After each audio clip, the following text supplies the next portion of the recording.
So I was going to ask then what the solution to all of this is, if we're seeing that we've done the wrong thing. Yes. But if we're going towards catastrophe, perhaps there's not a solution just then. Yeah. But so what is the solution to all of this? Because we're already halfway through the thing. Yeah. In 2027 is the last of the 844 that will ever be in the country if we continue with this system of education. That your current Form 2s will sit the last KCSE. Yes. They are the same ones who sat the last KCPE. Yeah. And we're starting the first KJSEA in this month of this next month of November. So that all goes ahead. That old system in the next 2 years will be completely phased out.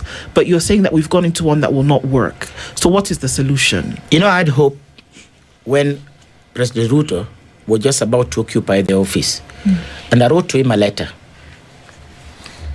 because he had indicated that he would do something toward quality matters. And he had once talked, and I have his video, very many, I like things of education, and compare with what I think would work. I don't know what happened in between, but all that we needed to do is never to change any system. That's number one. The moment you try to change a system, two groups here come up, and they get very excited. The consultants, who always write a new curriculum, because it means good money, and the book publishers who only change the cover pages.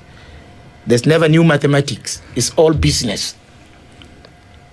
And they form the major cartel group in between here, and whenever any regime changes. I know they don't like me saying this, but I'll say it. It takes very little to correct what is the problem now. Call it CBE, call it CBC, call it 844, whatever the semantics, let them stay. But do one thing. Infuse quality matrices in the learning system by introducing learning diagnosis and give two possible exits, not in the form of I'll be engineer, I'll be this. That's why he's saying what he's saying. He studied that, but he's doing this. No, that's not what is important. That those who have natural abilities and are not conformed to the rubrics of academics, give them a chance in the natural learning. When? At what level? Because now we're talking across... At all levels. Grade 1, grade 2, pre-primary, grade 10, when? And in order for you to do that, in order for you to expose children towards their natural learning tendencies, like you say, that you're going to have people who are switched on in terms of being teachers, because they are the ones who recognize what these tendencies are. So where are we saying we do that? Okay, Grade 9, grade 6? Let me pull you back, because I think I needed to have told you this, and because you have that question. What do those countries have? There are what we call learning clinics. You know, in Kenya, we believe people must go to school to learn. I want to give you another form. There's more learning for a musician on a dried riverbed, seated on a rock, drafting or composing a certain genre. Just to let you know, okay?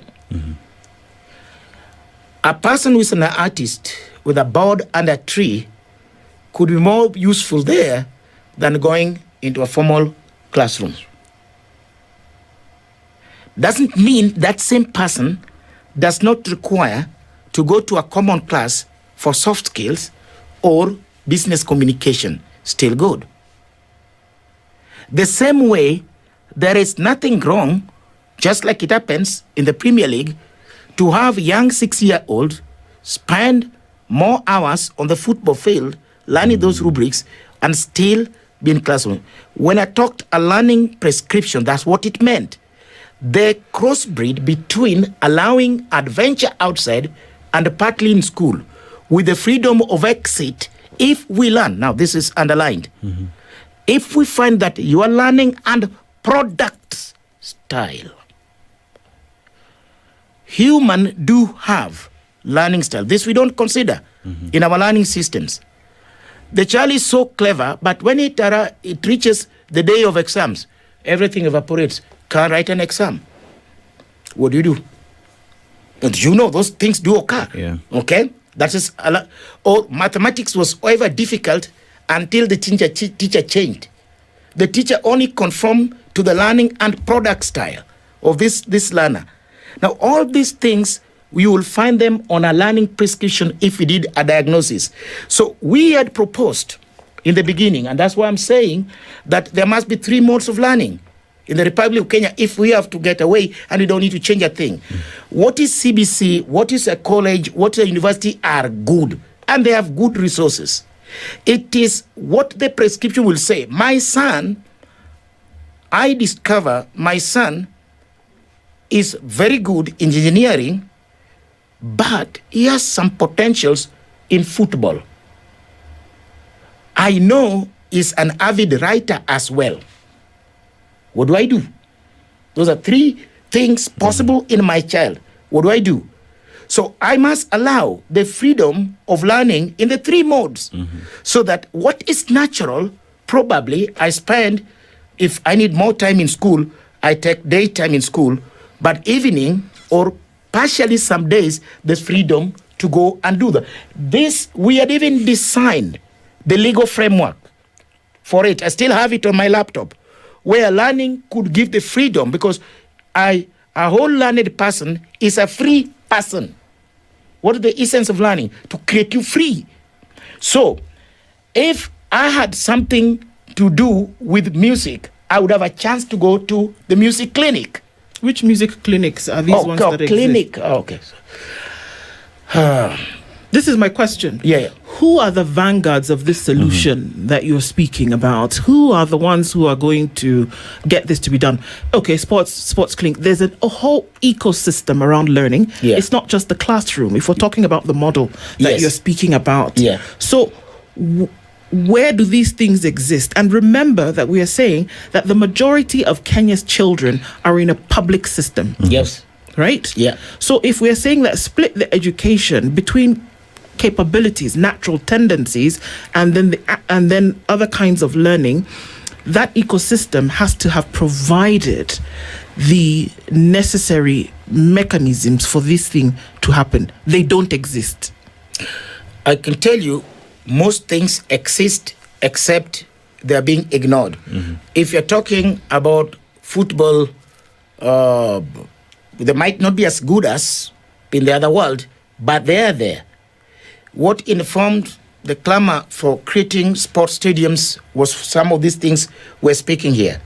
We have a lot of musical studios which easily can be made into a clinic by making sure. A clinic doesn't mean the clinic in the medical sense. It is where probably I'm going to learn my basic tool, which we all do here, say my voice recording or my vocals, the melodicas, small things. Those, if we got them accredited, and we try to do that with Ezekiel Mutua, the former music copyright, and we found that we have a lot that can be used across the country. Same for the many of the other genres. The only thing that needed to be done is to find a legal framework for which we could have anchored this, and therefore change and say, learning can be natural and learning can be academic. Academic continues the way they are, and then the natural infusions for those who do have other potential, these are other avenues that you could be able to use. And in those other avenues, for the parents, Dennis, a parent whose child goes for music, goes for sports, believes that they're wasting time. The truth is, if you went there, you will still get your degree, because we score differently. We score what are called the talent credits. Talent credit by 205 UNESCO, when we reach 150 such credits, you are awarded a bachelor's degree. People do not know the alternative learnings. You don't need to go to a classroom, do an exam to get a diploma and get a degree. You can also amass credits, and the credits are transferable. This is the other part that we needed. So if your prescription said, then you could combine if you're multiple talented, or you have to go to that extent to what is required in the school. And in the school, we wanted in that legal framework that we will discover those who are not wired to write exams. Give them the freedom not to write exams, but to compile projects. which is what they borrow to form into the CBC. I'm just wondering. Yes. How practical is this in the sense that, okay, so let's assume you have a class of 100 students. And this model sounds to me, it's custom made for each individual. So in your argument, for example, if you are setting up exams, then you can't set the same exams and make everybody sit for those same exams. There's some who, like you're saying, kind of mass credits that then can be eventually be totaled to then give them a certificate or a degree. They don't necessarily have to sit for exams. And I'm wondering, how practical will this be if you have 50 students, all with different spectrums of all these different pathways? So there's one who's really, really good in sports. So maybe they might spend 60% of their time harnessing that and spend the other 40 maybe doing academics. Then there's somebody else who's very, very good in academics.